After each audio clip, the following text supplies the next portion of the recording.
형제가족 여러분 안녕하세요. 오늘은 5월 13일 금요일 올바른 경제생활 지침이라는 제목으로 신명기 23장 15절부터 25절까지를 묵상하겠습니다. 15절, 종이 그의 주인을 피하여 내게로 도망하거든 너는 그의 주인에게 돌려주지 말고 그가 내 성읍 중에서 원하는 곳을 택하는 대로 너와 함께 내 가운데 거주하게 하고 그를 납치하지 말지니라. 도망한 종이 만약에 너에게 올 경우에 그 종을 주인에게 돌려주지 말라는 것이죠. 이미 도망하겠다는 것은 그 주인과의 관계는 이제 끝나는 거예요. 왜냐하면 돌려보내면 어떻게 되죠? 그 종은 어떻게 사랑에 처합니다. 그리고 아니면 두 손과 두 발이 잘려서 불구로 지내든지.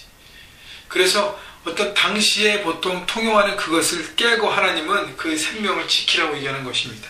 그런데 주인에게 돌려보내지 않고 그냥 자유로 해서 다른 곳을 보내는 것이 아니라 어떻게 해요? 내가 책임지라고 얘기하는 것이에요. 그래서 16절 보세요. 그가 내 성읍 중에서 원하는 것을 택하는 대로 너와 함께 내 가운데 거주하게 하고 그를 납치하지 말지니라. 그를 평생 동안 지키라는 것입니다. 사랑은 책임이고 지키는 것이에요. 그래서 단순히 내가 풀어주면서 그냥 내가 편한 대로 하는 것이 아니라 그것을 품고 내 것을 나누고 해서 함께 가는 것이죠.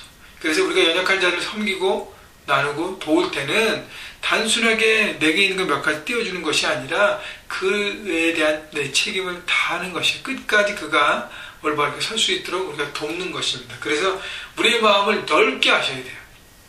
크리스찬은요, 여러분 그릇이 큰 사람들이에요. 왜냐하면 하나님의 그 넓은 사랑, 천지를 창조하신 그 하나님의 사랑을 품은 사람이기 때문에 넓어야 하는 것입니다. 그래서 생명을 지키고 그 넓은 사랑을 품어내는 것, 그것이 바로 하나님의 사랑의 실천입니다. 17절, 이스라엘 여자 중에는 창기가 있지 못할 것이요 이스라엘 남자 중에 남창이 있지 못할지니. 이것은 당시 이방인의 신전에 창기들이 있었잖아요. 그죠? 그래서 어떤 그런 부분들은 당연히 하나님의 나라에서는 하나님의 백성들에게는 있을 수가 없다는 것이죠. 죄악이라고 얘기하는 것입니다. 18절, 창기가 번 돈과 개 같은 자의 소득은 어떤 선한 일러든지 내 하나님 여호와 이전에 가져오지 말라. 이들은 내 하나님 여호와께 가증한 것임이니라.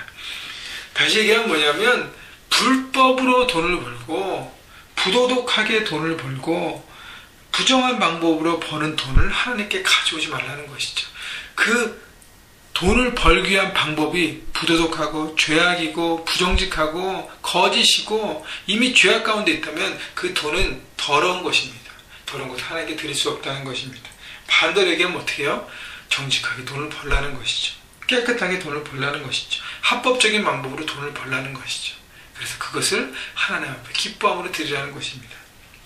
19절, 내가 형제에게 구워주거든 이자를 받지 말지니 곧 돈의 이자, 식물의 이자, 이자를 낼 만한 모든 것의 이자를 받지 말 것이라. 타국에는 내게 구워주면 이자를 받아도 되거니와 내 형제에게 구워주거든 이자를 받지 말라. 그리하면 내 하나님 여호와께서 내게 들어가서 차지할 땅에서 내 손으로 하는 범사에 복을 내리시라. 하나님의 축복을 받는 방법 중에 또 하나는 뭐냐면 형제에게 이자를 받지 말라는 거예요. 돈을 구워준 다음에.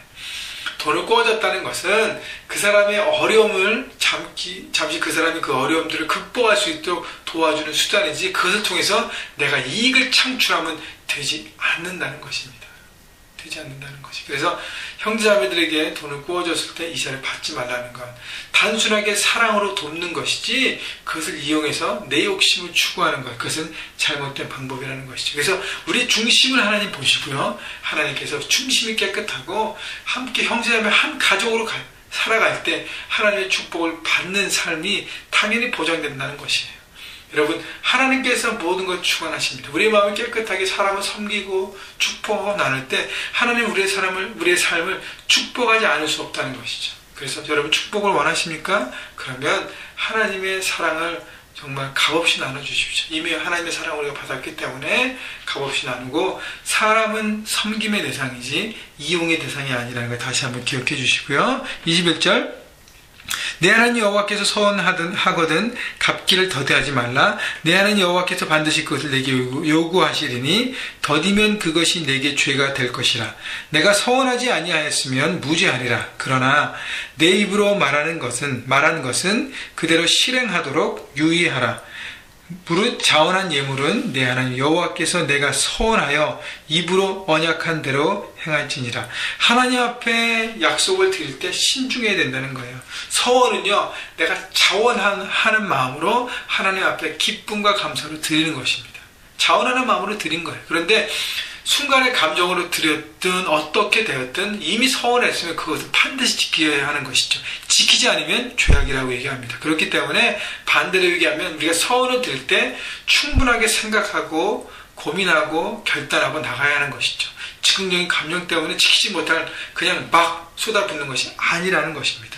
하나님 앞에 드려진 약속은 반드시 행해야 하는 것. 바로 그것이고요. 24절, 내 이웃의 포도원에 들어갈 때에는 마음대로 그 포도를 배불리 먹어도 되느니라. 그러나 그래서 담지는 말 것이요, 내 이웃의 곡식밭에 들어갈 때에는 내가 손으로 그 이삭을 따도 되느니라. 그러나 내 이웃의 곡식의 밭에 낫을 대지는 말지니라. 하나님께서는 포도원과 곡식과 이스라엘 백성들이 가나안 땅에 살아가면서 그 모든 것들을 일궈올 때에 그 포도원과 밭이 모든 형제자매들에게 오픈되어 있음을 얘기합니다. 특별히 오픈되어 있는 것은 가난하고 그 음식 어떤 그 끼니 때문에 어려운 사람들에게도 오픈되어 있고요. 꼭 이스라엘 백성뿐 아니라 나그네와 과부들과 연약한 사람들 있잖아요. 그런 모든 사람들에게 오픈되어 있습니다. 그래서 누구든지 들어와서 손으로 그 곡식을 따 먹을 수 있고, 그 다음에 포도원을 배불리 먹을 수 있습니다. 그러나 어떻게 해요? 바구니를 들고 들어간다든가 아니면 낫으로 그것을 다 먹지는 못한다는 것이죠. 그러니까 하나님께서 너무 섬세하신 거예요. 그러니까 모든 사람에게 나누고 함께 공유하는 공동체가 되어야 되지만 그것을 이용해서 악용해서 자기는 일하지 않고 악용해서 그것으로 먹고 살려고 했던 그 거지 근성, 홈리스 근성은 버리라는 것이죠. 여러분, 그래서 중요한 것은 하나님 앞에 우리가 정직한 서원을 드리고 그 서원대로 열심히 살아가야 되는 것이고요. 또 하나는 사람들에 대해서 우리가 그 생명을 보존하고 지키고요. 그 다음에 그 구워진 것에 이자를 받지 말라는 것은 사람을 이용하지 말고 잘 섬기라고 얘기하는 것이고, 밭과 포도원을 오픈해서 모든 사람이 공유하는 것은 어렵고 연약한 사람들이 이길 수 있도록, 그 모든 상황들 극복할 수 있도록 기회를 주고 나누는 것입니다. 여러분, 내가 포도원을 가졌다, 그 다음에 밭을 가졌다는 것은 이미 내 안에 큰 비즈니스가 있다는 거예요. 이미 아무리 작을지라도 정말 이렇게 견고한 뭐가 있다는 것입니다. 그럴 때에 넉넉한 마음이 있어야 하는 것이죠. 누가 밭에 들어가서 따먹어, 그게 아니라는 건 누구에게도 오픈할 수 있어요. 그래서 이스라엘 백성들에게 이렇게 그 곡식을 가을에 거둘 때도 어떻게 해요? 완전히 싹 다 걷지 말라 그랬습니다. 고와 과부가 먹을 수 있도록 좀 이렇게 이삭을 남겨두라 그래요. 그 사람들 와서 집어 먹을 수 있도록. 그래서 중요한 것은 내가 정말 하나님을 향해서 마음이 열려있고 세상을 향해 마음이 열려있는가가 중요합니다. 여러분, 부유의식, 부자의식, 풍부의식을 가지시고 나갈 때 하나님께서 여러분에게 더 귀한 것들을 채워주시고 여러분을 통해서 많은 사람들이 이렇게 은혜를 입고 도움을 입고 일어나서 그들도 똑같이 여러분처럼 되기를 소망하면서 그 부유함이 우리 형제가족을 통해서 우리가 만나는 모든 곳곳에, 가정과 캠퍼스와 직장 모든 곳곳에 넘치시기를 주님의 이름으로 축원합니다.